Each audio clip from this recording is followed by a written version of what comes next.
Wasifiwe watoto na watumishi wa Mungu, na wasalimu nyote katika jina lake Yesu Kristo, mwana wa Mungu aliye hai. Ninamshukuru Mungu tena kwa ajili ya siku njema yenye baraka, uwepo na neema na nguvu zake za kipekee juu ya maisha yetu. Siku ya leo niko hapa nikuletee ujumbe wa neno la Mungu kutoka kwenye kitabu cha Luka sura ile ya 15. Tutaanza kusoma kuanzia mstari ule wa 15 mpaka ule wa 20. Neno la Mungu linasema kutoka kwenye mstari ule wa 15, akaenda akashikamana na mwenyeji mmoja wa nchi ile, naye alimpeleka shambani kwake alishe nguruwe. Akawa akitamani kujishibisha kwa maganda waliokula nguruwe, wala hapana mtu aliyempa kitu.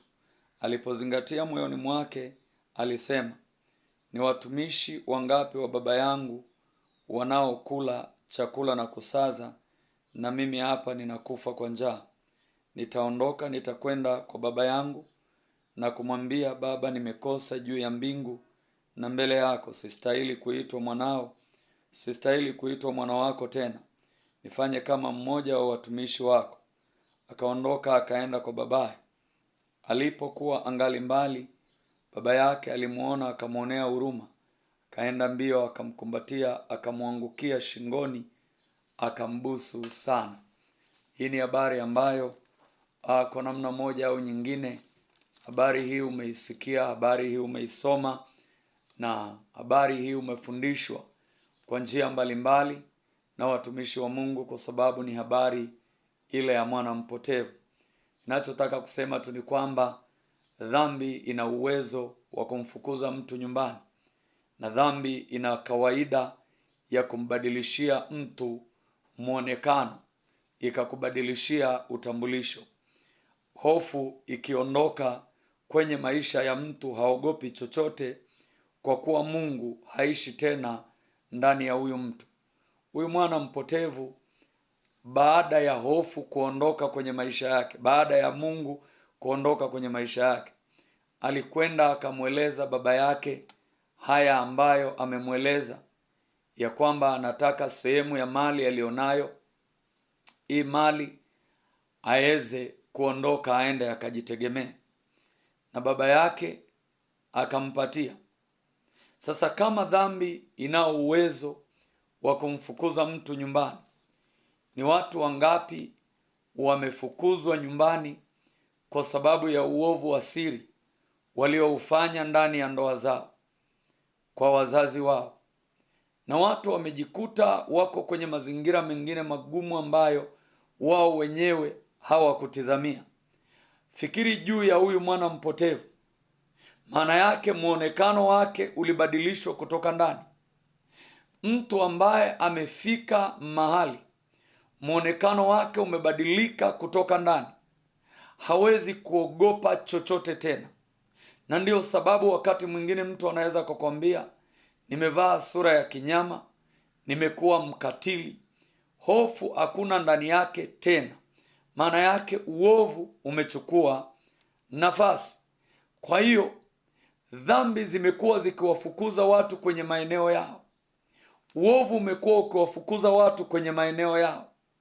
Na huyu mwana mpotevu alipofukuzwa machoni pa babaye, aliishi kwenye mateso mpaka alipopata neema ya kumrudisha nyumbani.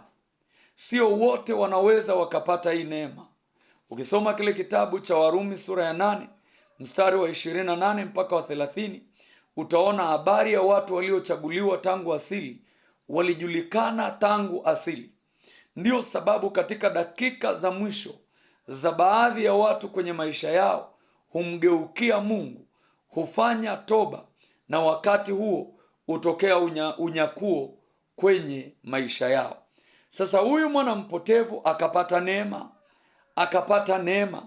Maana yake alipopata neema, akafunguliwa malango ya kurudi kwa baba yake.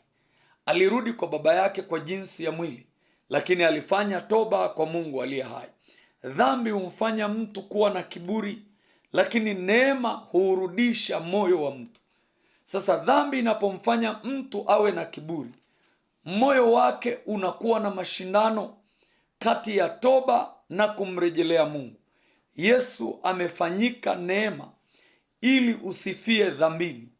Haijalishi kwamba umejificha kwa viwango gani, muonekano wako umebadilishwa kwa kiwango gani, geuka na kutubu ili neema ya Kristo isiyapite maisha yako. Na ndani ya neema ya Kristo yako malango mapya tena ya kukusaidia kuishi kwa kumpendeza Mungu. Hii itakufanya wewe uwe mtu sahihi kwenye maeneo na mazingira ulio nayo. Maana yake dhambi haitabadilisha tena muonekano wako, ila neema ya Kristo itaiondoa dhambi. Kwenye kitabu cha Tito sura ya 2 mstari wa 11, neno la Mungu linasema, kwa maana neema ya Mungu iwaokoayo watu wote au wanadamu imefunuliwa, nayo yatufundisha kukataa ubaya wa kila namna. Hiyo neema ikiwepo kwenye maisha yako, ninachotaka nikuambie, utambulisho wako utafanyika upya, na wewe utakuwa tena ni mwana wa Mungu aliyepata kibali cha kipekee kwa Mungu aliye hai, na hicho kibali kitaanza kuishi na wewe na kwa wanadamu pia. Mungu wa mbingu na nchi akubariki.